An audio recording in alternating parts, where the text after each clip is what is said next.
Hello everyone, ఎలా ఉన్నారు అందరూ? Welcome back to Shilpa homely thoughts. ఈ రీల్ని ఎక్కడ స్కిప్ చేయకండి. ప్రతి ఆడవాళ్ళు ఏం కోరుకుంటారు? మనం చేసే వంటని ప్రతి ఒక్కరు కడుపు నిండా తినాలి అనుకుంటారు. సో అలా అనుకునే ప్రతి ఒక్కరు ఈ వీడియోని తప్పకుండా చూడండి. మీ అందరికీ తప్పకుండా నచ్చుతుంది. ఎక్కడ అనేది స్కిప్ మాత్రం చేయకండి. మన పిల్లలకి కానీ హస్బెండ్ కానీ మనం రోజు లంచ్ బాక్స్ చేస్తాం. సో ఇలా ఒకసారి ట్రై చేయండి. వాళ్ళ టమ్మీ కూడా చాలా లైట్గా ఉంటుంది. అలాగే మనకు పని కూడా తొందరగా అయిపోతుందనమాట. సో అలా అనుకునే ప్రతి ఒక్క వాళ్ళు ఇలా ఇది చేయండి, నేను చెప్పినట్టు చేయండి. మిమ్మల్ని అందరూ పొగడతలతో ముంచేస్తారండి. ఖచ్చితంగా నమ్మండి. దీనికోసం ముందుగా నేను ఈరోజు చపాతీ చేసుకుంటున్నాను. చపాతీలోకి కొంచెం ఉప్పు అనేది వేసుకొని చపాతీ పిండిని కలుపుకున్నాను. చిన్నగా ముద్దగా తీసుకొని దీన్ని మనం చిన్న చిన్న పూరీలా ముందుగా పాముకోవాలండి. నేను చేస్తుంది ఆయిల్ వేసి పరాటా చేస్తున్నాను. సో దీనికోసం ముందుగా చిన్నగా చపాతీ చేసి దాని మీద ఆయిల్ వేసి చుట్టుగా పరాటా అంటే రొట్టి చుట్టుగా మనం ఇలా అని ఆయిల్ అనేది వేసి మొత్తం స్ప్రెడ్ చేయాలి. దీని మీద ఇలా పొడిపిండి జల్లుకొని ఇలా మడత పెట్టుకోవాలి. నా చిన్నప్పటి నుంచి అండి మా ఇంట్లో ప్రతిరోజు ఇలా పరాటాలు చేసుకుంటాం. మా అమ్మ ఎప్పుడు ఇదే కాన్సెప్ట్ ఇలాగే చేస్తుందనమాట. నేను అడిగా, ఎందుకు ఇలా పిండి జల్లుతారంటే ఇలా పిండి జల్లి మడత పెడితే మనకి పరాటా అనేది మనకి విడివిడిగా వస్తుంది, అలాగే లేయర్స్ అనేది బాగా వస్తుంది అన్నది.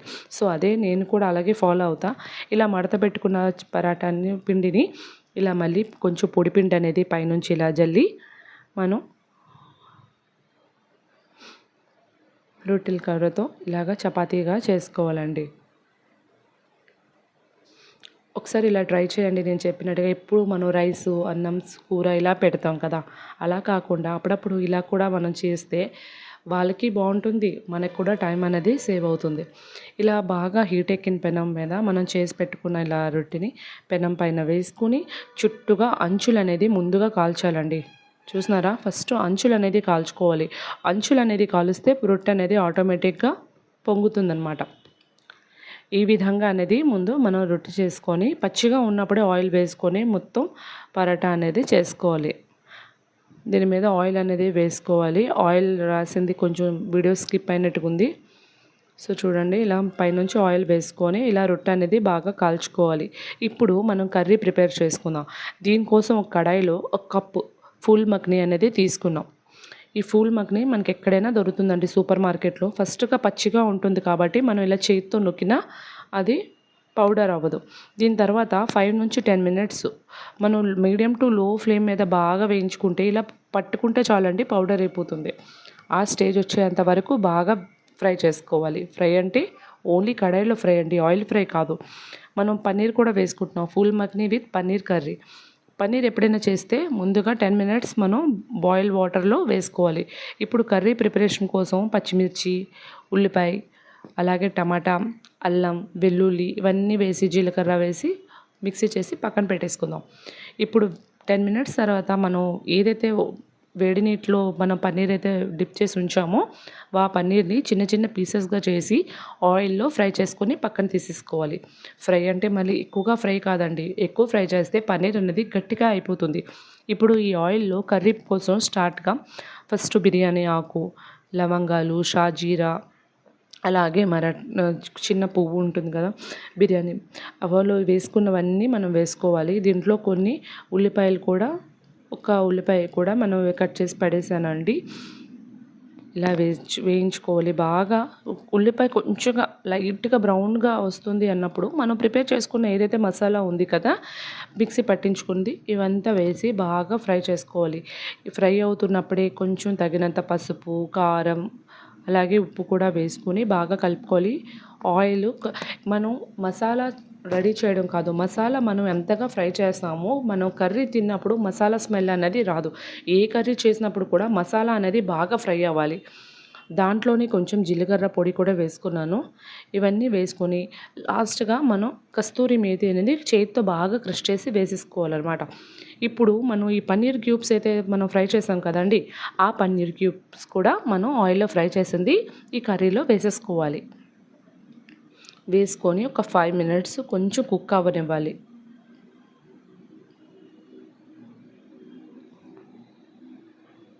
చూస్తున్నారు కదా, ఆయిల్ పైకి వస్తుందన్నప్పుడు మనం వేయించుకున్న ఫూల్ మక్ని ఉంది కదా, ఇది లాస్ట్‌లో వేసుకోవాలి. ఎందుకంటే ముందుగానే మనం రోస్ట్ చేసుకున్నాం. ఫస్ట్‌గా మనం ఫూల్ మక్ని వేసుకుంటే మాత్రం మెల్ట్ అయిపోతుంది. మనకి ఫూల్ మక్ని అనేది కనిపించదు. ఇప్పుడు ఫూల్ మక్ని అనేది లాస్ట్‌లో వేసుకోవాలి. టేస్ట్ కొంచెం ఇంకా బాగా రావడానికి మీద నుంచి కొంచెం గరం మసాలా చిటికెడంత వేసుకొని స్టవ్ ఆఫ్ చేసి ప్లేట్‌లో తీసి పక్కన పెట్టేసుకున్నాను. ఈ రొట్టి, ఈ కర్రీతోని చాలా బావుంటుందండి. ఇది బిర్యానీలో కానీ దీంట్లో కూడా చాలా బాగుంటుంది. ఇప్పుడు నెక్స్ట్ రైస్ కోసం, మధ్యాహ్నం రైస్ కోసం నేను ఇక్కడ టమాటా పచ్చడి చేస్తున్నానండి. ఈ టమాటా పచ్చడి అనేది ఈ విధంగా ఒక్కసారి ట్రై చేయండి. ఖచ్చితంగా మీరు తిన్నప్పుడు నన్ను తప్పకుండా గుర్తు చేసుకుంటారు. ముందుగా ఇలాగా ఉన్న టమాటాలని తీసుకోవాలి. మరీ పండిపోయిన టమాటాలు కాదు, కొంచెం లైట్‌గా పచ్చిగా ఉన్నా పర్వాలేదు. కొంచెం మీదన ఇలా యెల్లోగా ఉంటుంది కదా, సో అలాంటి టమాటాలని తీసుకొని బాగా కడిగి పెట్టుకొని, ఇప్పుడు నీళ్ళని వాటర్ని మనం బాయిల్ చేసుకున్నాం కదా, ఈ వేడి వేడి వాటర్లో ఈ టమాటాలన్నీ వేసి బాగా బాయిల్ చేయాలన్నమాట. ఒక్క 10 to 15 మినిట్స్ అండి బాయిల్ అయినప్పటికి టైం పడుతుంది. ఇలాగా బాయిల్ అవ్వాలి. ఇప్పుడు మనం ఏదైతే వేడి నీళ్ళు వాటర్ని మనం బాయిల్ చేసాం కదా, ఒక కప్పుడు వాటర్ మనం పక్కన పెట్టేసుకున్నాం. ఎందుకు అంటే దీంట్లో మనం చింతపండు అనేది నానబెట్టుకుంటే తొందరగా అనేది చింతపండు అనేది నానుతుందన్నమాట. చూస్తున్నారు కదా, టమాటా ఇలాగా స్పూన్తో పట్టుకుంటేనే ఇలా మెల్ట్ అయిపోతుంది. అలాగా ఆ స్టేజ్లో వచ్చినంత వరకు బాగా కుక్ చేసుకోవాలి, బాయిల్ చేసుకోవాలి మనకి మంచిగా. అలా బాయిల్ అయిన తర్వాత ఈ వాటర్ అంతా పడేసి టమాటాలని మనం సైడ్ చేసి పక్కన పెట్టేసుకుందాం. చూడండి, వాటర్ అంతా పడేసి ఇలా టమాటాలని మనం పక్కన పెట్టుకున్నాం. ఇది బాగా చల్లగా అయిపోవాలి. టమాటా చల్లగా అయిన తర్వాత పైన పీల్ ఉంటుంది కదా, తొక్క ఉంటుంది కదా, టమాటా పైన తొక్క, అది ఇలా మనం ఇలా పట్టుకుంటే చాలు అదే వచ్చేస్తుంది. అంత కష్టపడాల్సిన అవసరం లేదు దీనికోసం. చాలా ఈజీగా అయిపోతుంది. ఎవరైనా ఇంటికి వస్తున్నారంటే చాలు, మనం ఇలా చేసి పెడితే 2 ముద్దలు ఎగస్ట్రా తింటారండి. అంత బాగుంటుంది. మనం చేసే వంట ప్రతి ఒక్కరు కడుపు నిండగా తినాలి అంటే మనం కొంచెం ఇంకా కేర్గా తీసుకొని చేయాలండి. ఈ టమాటానన్నింటినీ మిక్సీ పట్టించుకొని చింతపండు నానబెట్టుకున్నాం కదా, దానిపైన గుజ్జు అంతా తీసి దాంట్లో ఉప్పు ఇంకా పసుపు మిక్సీలోనే వేసుకొని, తగినంత ఉప్పు అనేది కొంచెం ఎక్కువే పడుతుంది. ఎందుకు అంటే మనం పుల్ల వేసాం కదా, చింతపండు పుల్ల, అలా టమాటీ కూడా పుల్లగా ఉంటుంది. సో అందుకే కొంచెం ఉప్పు అనేది వేసుకొని మిక్సీ పట్టించుకోవాలి. ఇప్పుడు తాలింపు పెట్టుకుందాం.